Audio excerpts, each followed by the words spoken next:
So student, जैसा आप सब जानते हैं कि इस बार सीबीएसई ने पेपर पैटर्न चेंज करा है और उस नए पेपर पैटर्न के अकॉर्डिंग आपका पूरा एग्जाम जो होगा वो दो टर्म में डिवाइड किया गया है। पहला टर्म में आपका होगा सब objective type paper and second will be of subjective type paper. Objective type paper जो आपका होगा उसमें आपका 50 आपके सिलेबस को टू पार्ट्स में डिवाइड किया गया है। रेशनलाइजेशन अगर सिलेबस का होता है, इट मींस अगर कोई सिलेबस आपका कम किया जाता है तो वो इन्फॉर्म किया जाएगा, उसके अकॉर्डिंग ही वो आपका पेपर आएगा। मतलब जो पेपर आपके जो क्वेश्चन जो आपके लेसन आपके टर्म वन में आ जाएंगे वो टर्म टू में इंक्लूड नहीं होंगे। टर्म टू आप लोगों का कैसा होगा, वो सब्जेक्टिव होगा। उस टाइम पे जो भी कंडीशन होती है तो उसके अकॉर्डिंग ही वो पेपर होगा। मे बी अगर उस टाइम पे भी कंडीशन अगर ऐसी ही रही, होपफुली ऐसी ना हो, अगर फिर भी अगर ऐसी ही कंडीशन रहती है तो आपका पेपर वो भी ऑब्जेक्टिव टाइप हो सकता है। अब आप लोगों के लिए ये पूरा पैटर्न नया है। आप लोगों का 90 मिनट आपकी ड्यूरेशन होगी। पेपर की जो ड्यूरेशन है वो 90 मिनट्स है और पेपर आपका आएगा ओएमआर बेस, मतलब कि ओएमआर शीट सीबीएसई की तरफ से आप लोगों के पास एक शीट आएगी जिसमें आपको सर्किल पे गोला करना होगा। ओएमआर शीट उसको कहते हैं। अब आपके लिए जैसे ये पैटर्न नया है तो इसके लिए आपको अगर आपको 100 मार्क्स, इट मीन आपको गुड मार्क्स स्कोर करने हैं, तो आज हम बात करेंगे उन्हीं टिप्स एंड ट्रिक्स पे कि how can you score good marks in term one. So student, आज बात करते हैं हम इन्हीं टिप्स एंड ट्रिक्स पे और आपके लिए ये टिप्स और ट्रिक्स लेकर आई हूं मैं, your own educator Prema Rana in your own channel learn code. चलिए बात करते हैं। पहला स्टेप जो आप लोगों को फॉलो करना है अपने आप लोगों को अच्छे मार्क्स लाने के लिए, पहला स्टेप जो फॉलो करना है वो है रीड द एंटायर क्वेश्चन। पूरा क्वेश्चन बहुत ध्यान से पढ़ो। ऐसा नहीं है कि जल्दबाजी में पढ़ा, पहले सारे क्वेश्चन बहुत ध्यान से पढ़िए। जो भी आप क्वेश्चन आप अटेम्प्ट करने जा रहे हो उसको बहुत ध्यान से पढ़ो, उसमें क्या कहा जा रहा है, और उसके बाद उसके ऑप्शंस पढ़िए। उतने ही ध्यान से उसके ऑप्शन भी आपको पढ़ने हैं कि उस क्वेश्चन में उसके ऑप्शन जो उस क्वेश्चन से रिलेटेड ऑप्शन दिए गए हैं उसमें कहा क्या जा रहा है। Second step that you have to follow, answer the question you know first. पहले उन क्वेश्चंस को अटेम्प्ट करने के चक्कर में बिल्कुल मत पढ़ना जो आपको नहीं आते। पेपर छूट जाएगा, कोई फायदा नहीं होगा। First of all you have to answer the question you know first. पहले उन क्वेश्चंस के आंसर दीजिए जिनको लेकर आप श्योर हैं कि आपको ये आते हैं, आपको बहुत अच्छे से आते हैं, उनको लेकर उनके आंसर दीजिए। Third step that you have to, and if you are having difficulty answering a question, move on and come back to tackle it once you have answered all the question।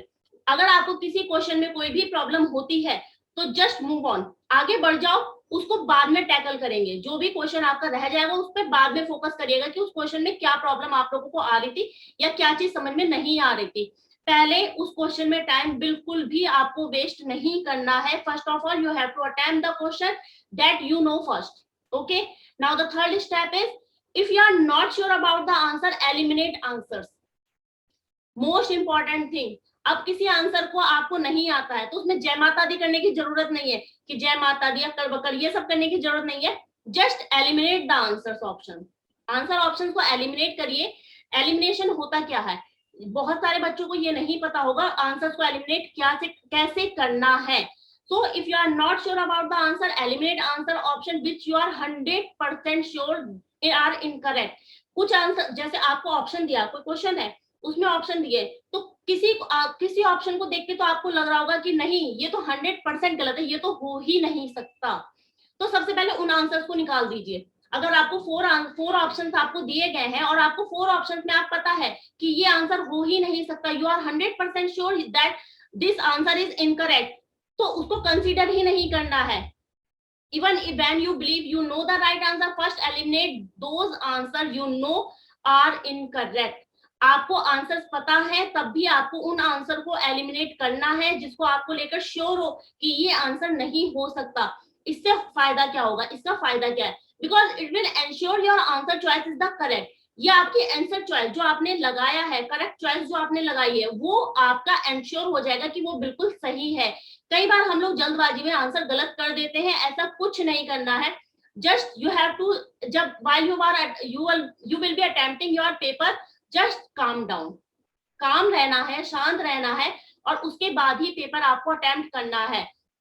After elimination now it's time to focus on the remaining answer.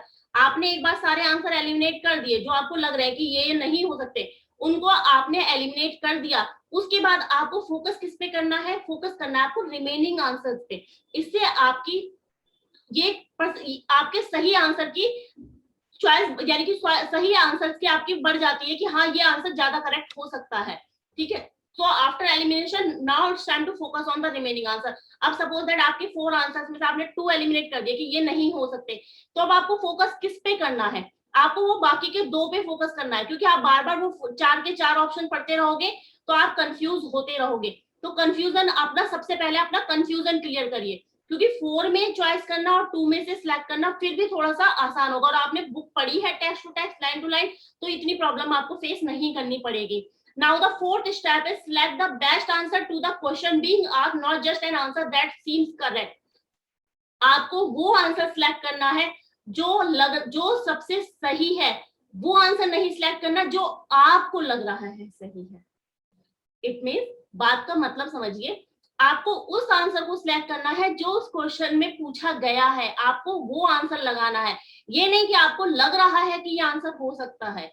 So you have to attempt wisely. आपको बहुत अच्छे से, बहुत ध्यान से ये question ये आपको अटेम्प्ट करने हैं।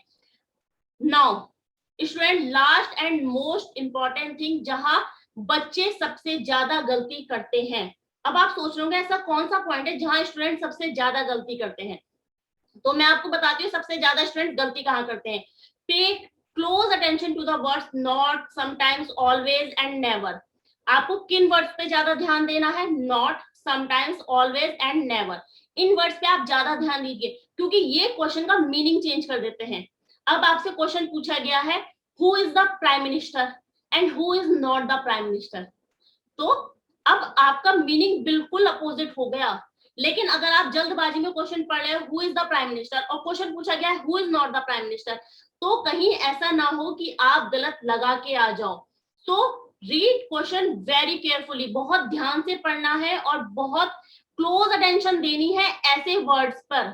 यही वर्ड्स सबसे, और एग्जामिनर ये वर्ड्स का यूज करके स्टूडेंट को कंफ्यूज करते हैं। बहुत ज्यादा कंफ्यूजन होता है इन वर्ड्स पे।